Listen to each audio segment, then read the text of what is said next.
Bismillahirrahmanirrahim. Assalamualaikum warahmatullahi wabarakatuh. Alhamdulillahirabbil alamin wa bihi nasta'inu ala umuri dunya waddin. Wassalatu wassalamu ala asrofil anbiya'i wal mursalin sayyidina Muhammadin wa ala alihi wa ashabihi ajma'in. Asyhadu an la ilaha illallah wahdahu la syarikalah wa asyhadu anna Muhammadan abduhu wa rasuluh. Allahumma sholli wa sallim wa barik ala sayyidina Muhammad wa ala ali sayyidina Muhammad, amma ba'du. Para pemirsa yang dirahmati Allah Subhanahu wa taala, puji dan syukur marilah senantiasa kita panjatkan kehadirat Allah Subhanahu wa taala atas limpahan rahmat dan nikmat yang diberikan Allah kepada kita sekalian. Selawat dan salam mudah-mudahan tetap berlimpah kepada panutan kita Rasulullah Muhammad Sallallahu Alaihi Wasallam. Jamaah sekalian yang dirahmati Allah Subhanahu Wa Taala, kita sekarang ini sudah berada di bulan Sa'ban, ya, yaitu minggu yang ketiga. Ya, insya Allah mungkin kurang beberapa saat lagi, beberapa hari lagi kita akan bertemu dengan bulan Ramadan.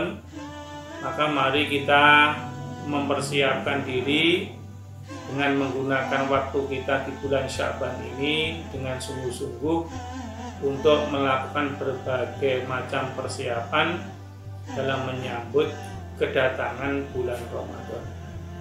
Apakah persiapan rohani, persiapan ilmu, persiapan harta, dan juga pengkondisian keluarga. Baik, mari kita awali kajian kitab Bulughul Maram pada kesempatan kali ini dengan bacaan basmalah. Bismillahirrahmanirrahim. Kita akan masih membahas bab wudu, yaitu hadis yang ke-32. Di sini dikatakan wa anhu idza taqaiqada ahadukum min naumihi fala ya mis yadahu fil ina'i hatta yasilaha thalathata fa innahu la yadri aina batat yadah.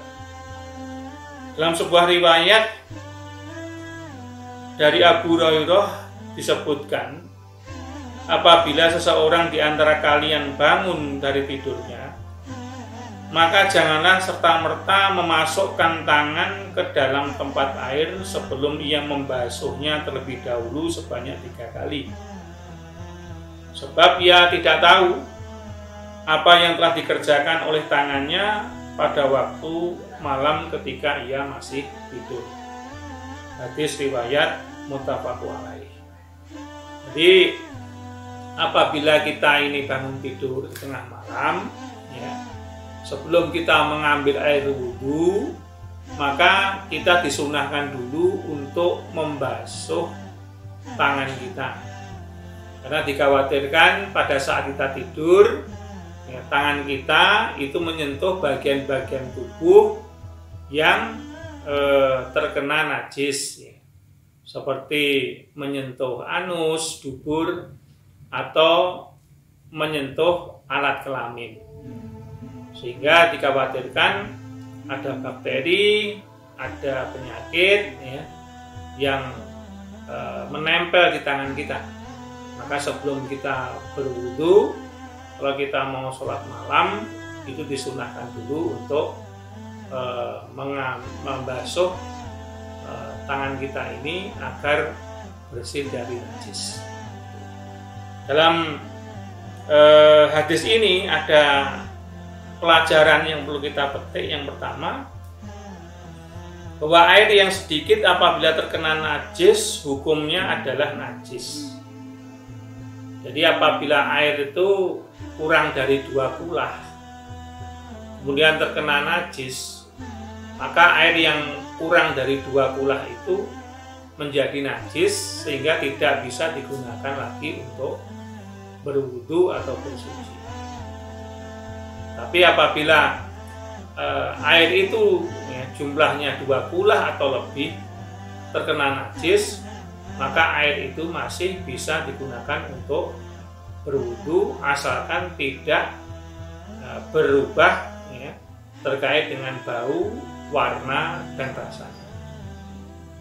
Dan yang kedua, Rasulullah SAW melarang kita untuk memasukkan tangan ke dalam air karena khawatir ada najis di tangan kita. Jadi seperti itu. Jadi seandainya cara berwudu kita itu dengan memakai seperti kolam ya, yang berisikan air lebih dari 2 kulah, maka kita tidak boleh langsung memasukkan air itu ke dalam kolam itu, tapi harus membasuh dulu tangannya, membersihkan ya, baru kemudian kita berwudu dengan menggunakan air dalam kolam itu. Kalau sekarang kan ada keran, kalau ada keran itu ya, maka sebelum kita berwudu kita dianjurkan untuk membasuh kedua telapak tangan kita, karena kita tidak mengetahui ya, malam hari itu tangan kita ini kita gunakan untuk menggaruk apa, mungkin sekali menyentuh ya, apa itu alat kelamin kita atau menyentuh dubur kita, sehingga di tangan kita ini ada najis yang berbahaya bagi kesehatan kita. Maka sebelum wudu itu disunahkan untuk membasuh. Kemudian yang ketiga, menurut jumhur ulama, mencuci kedua tangan dengan air sebanyak 3 kali ketika bangun tidur hukumnya sunnah. Jadi setelah bangun tidur, sebelum kita berwudu, seandainya kita mau menjalankan sholat malam atau langsung mengerjakan sholat subuh, itu kita disunahkan oleh Rasulullah untuk membasuh kedua telapak tangan kita sebelum kita menyentuh apapun. Sebelum kita menyentuh apapun, itu yang perlu kita lakukan adalah membasuh kedua telapak tangan kita.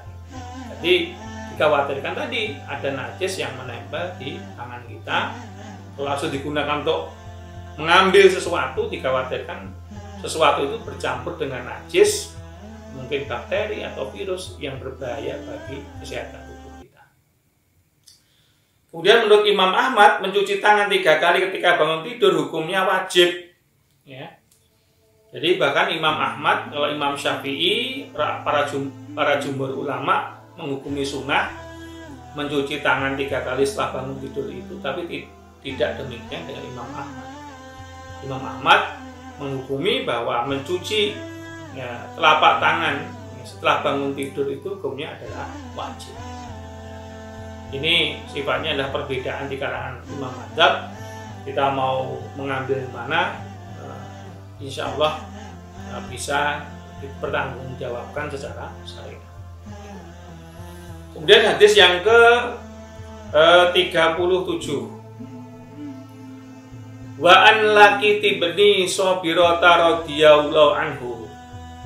Qala Rasulullah sallallahu alaihi wasallam asbil wudu wa qala bainal asabi'a wa balik fil istisaq ila an takuna shaiman, yang artinya Laqit bin Sabihah radhiyallahu anhu berkata bahwa Rasulullah sallallahu alaihi wasallam bersabda, sempurnakanlah berwudu, panjangkan batas basuhannya melebihi dari yang wajib dibasuh, basuhlah sela-sela jari dan islaplah air ke dalam hidung dalam-dalam kecuali jika engkau sedang berpuasa.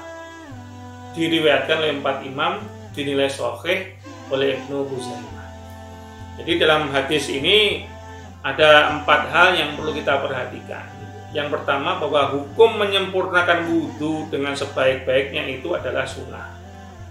Bahkan Nabi dalam hadis di sini itu membolehkan kita untuk membasuh ya, melebihi dari batas ketentuan minimal. Seandainya kita ini membasuh tangan itu sampai siku, maka kita pun boleh membasuh tangan sedikit di atas siku ya, gitu. Mungkin kita membasuh kaki sampai mata kaki, tapi Rasulullah menyunahkan kita untuk membasuh di atas mata kaki. Boleh. Ya, itu. Dan yang kedua, kita diminta untuk membersihkan sela-sela jemari saat berwudu. Ya, jadi saat berwudu itu ketika kita akan membasuh tangan dan kedua kaki kita, itu sela-sela jari kita ini supaya dibasuh dengan menyela-nyelanya. Gitu, bahkan menekan-nekan. Bahkan ternyata menyela-nyela jari, apakah jari tangan atau jari kaki pada waktu berwudu, itu sangat baik bagi kesehatan kita. Karena di sela-sela jari tangan ataupun di sela-sela jari kaki itu ada saraf-saraf yang tidak tersentuh kecuali pada saat berwudu ketika kita menyela-nyela jari kita ini. Ya. Dan kelenjar bening ya istilahnya. Kelenjar getah bening kita itu ya bisa maksimal kalau seandainya kita berwudu itu kita tekan-tekan jari-jari kita ini ketika kita menyela-nyela itu, apa juga dengan termasuk jari kaki. Itu bisa menormalkan kelenjar getah bening kita, sehingga baik ya bagi kesehatan tubuh kita. Ini diantara keutamaan daripada menyela-nyela jari tangan dan menyela-nyela jari kaki ketika berwudu.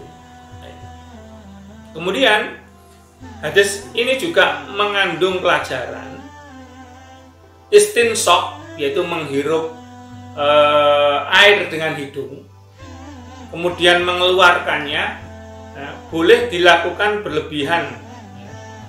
Artinya bahwa ketika kita ini ingin menghirup air, dimasukkan ke dalam hidung, kemudian dikeluarkan kembali, ya, itu boleh lebih dari 3 kali. Dan kemarin sudah saya sampaikan bahwa istinshaq ini faedahnya adalah ya, bisa bermanfaat bagi kesehatan otak kita. Orang yang berwudu dengan menghirup air kemudian mengeluarkan kembali secara pelan-pelan, itu akan terhindarkan dari penyakit stroke. Nah, ini sehingga kita dianjurkan oleh Rasulullah, ya, hukumnya sunnah untuk melakukan istinshaq ini, ya, bisa 3 kali atau lebih, kecuali pada waktu berpuasa. Ya, karena ketika kita berpuasa, kalau kita istinshaq, kita menghirup airnya berlebihan, dikhawatirkan itu bisa masuk melalui tenggorokan kita. Kan antara telinga, hidung, tenggorokan itu kan dalam satu alur. Dan dikhawatirkan kalau ini kita terlalu banyak menghirup air, dikhawatirkan airnya itu masuk melalui jalur tenggorokan ini dan bisa membatalkan puasa kita. Dan pelajaran yang keempat dari hadis ini bahwa jumhur ulama berpendapat bahwa berkumur-kumur ketika berwudu itu hukumnya adalah sunnah. Sunnah itu sesuatu yang sangat ditekankan untuk dikerjakan dan berpahala, sehingga ketika kita berwudu jangan sampai lupa kita berkumur-kumur, ya, dan disunahkan 3 kali pada waktu kita berkumur-kumur membuang airnya ke sebelah kiri. Kemudian yang berikutnya hadis yang ke-38. Wa an Utsman radhiyallahu ta'ala anhu anna Nabi sallallahu alaihi wasallam kana yuqallalu hiyatahu fil wudu, yang artinya dari Utsman radhiyallahu anhu bahwa Nabi sallallahu alaihi wasallam membersihkan sela-sela jenggotnya ketika berwudu. Hadis ini diriwayatkan oleh Imam Tirmizi. Jadi bagi seseorang yang memelihara janggut, ya, karena Rasulullah itu janggutnya lebat, maka disunahkan untuk membersihkan jenggot ini dengan di sela-sela. Ya. ya di sela-sela ini, agar kotoran-kotoran yang ada di janggut itu bisa hilang. Gitu. Nah, bagi kita yang janggutnya itu tipis, ya, maka itu wajib ya, untuk membasuhnya dengan air. Ya. Jadi bagi mereka yang janggutnya tipis, jenggotnya tipis, itu wajib baginya untuk membasuhnya dengan air, karena ini bagian dari wajah itu. Kalau seandainya kita ini batu tipis, ya, jenggotnya tipis. Kemudian yang berikutnya, Wan Abdillah ibni Zaid qala inna Nabi sallallahu alaihi wasallam utiya bi thulutsai mudda faja'ala yadluku qira'ih.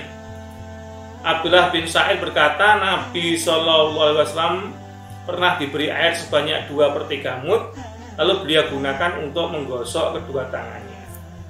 Ini hadis ini mengandung suatu pelajaran, dianjurkan ketika kita berwudu tidak berlebih-lebihan. Ya, walaupun mungkin di daerah kita air tidak kekurangan, tidak sebagaimana kondisi zaman dulu, tapi tetap ya, kita tidak boleh berlebih-lebihan dalam berwudu. Artinya kita disunahkan untuk mengambil air seperlunya untuk berwudu.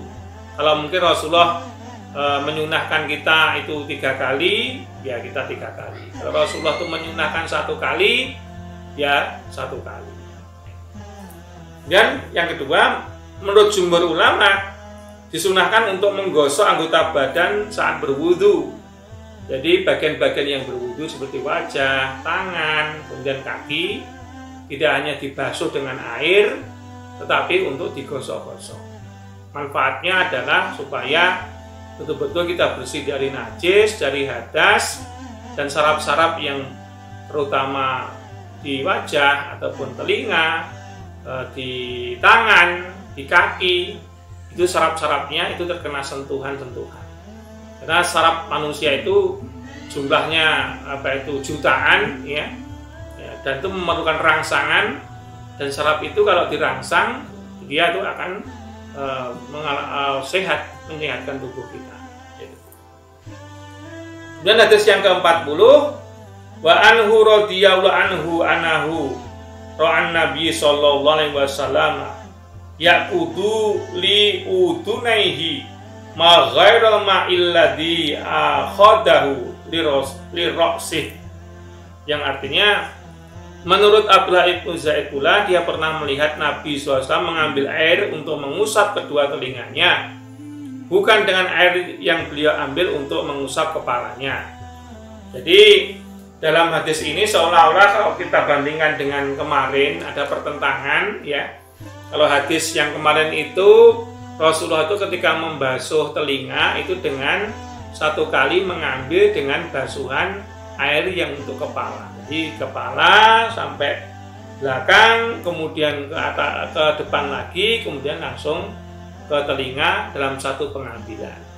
Tapi dalam hadis ini diterangkan bahwa Rasulullah juga pernah, ya, ketika berwudu itu antara air yang digunakan untuk membasuh kepala itu berbeda dengan air yang digunakan untuk membasuh telinga. Jadi membasuh kepala airnya sendiri, mengambil sendiri, membasuh telinga juga menggunakan air baru dari air wudhu itu sendiri. Jadi kedua-duanya insya Allah bisa dipakai, ya. Sehingga hikmah dari hadis ini, apabila air yang digunakan untuk membasuh tangan tidak tersisa untuk mengusap kepala harus menggunakan air yang baru. Ya, jadi seandainya air yang digunakan untuk membasuh tangan tidak tersisa sama sekali, ya, maka cukup untuk kepala saja, maka wajib untuk mengambil air yang baru untuk membasuh telinga. Tapi apabila airnya itu sudah mencukupi untuk membasuh kepala, maka ya masih ada airnya itu, masa dari membasuh kepala itu langsung digunakan untuk membasuh telinga. tidak perlu mengambil air yang baru. Ini adalah caranya mengkonversikan dua dalil yang kelihatannya bertentangan. Ya, bagi kita yang berwudu itu mengusap air dengan pengambilan air, satu kali pengambilan air mengusap kepala langsung ke telinga boleh, atau mengambil air mengusap kepala dengan air baru kemudian mengusap telinga dengan menggunakan air wudhu yang baru juga boleh. Monggo, silakan dipilih. Kemudian hadis yang ke-41, Wan Abi Hurairah qala sami tahu Rasulullah sallallahu alaihi wasallam yaqulu inna ummati ya'tuna yaumal qiyamati ghuram muhajalina mina asril wudu faman astata'a minkum ayyutila ghuratahu fa yaf'alu. Yang artinya Abu Hurairah radhiyallahu anhu berkata, aku mendengar Rasulullah sallallahu alaihi wasallam bersabda, sungguhnya umatku akan datang pada hari kiamat dengan wajah dan tangan berkilauan dari bekas wudu. Maka siapapun di antara kalian yang dapat memperpanjang kilauannya dengan membasuhi melebihi batas yang wajib dibasuh, hendaklah dia mengerjakannya. Jadi hadis ini mengandung pelajaran kita disunahkan untuk menyempurnakan wudhu, karena niscaya bagian yang terkena air wudhu itu akan bercahaya pada saat hari kiamat. Ada hadis yang lain dalam kitab Riyadhus Shalihin, ya, itu diterangkan bahwa umat Muhammad itu yang berwudu itu bercahaya, ya.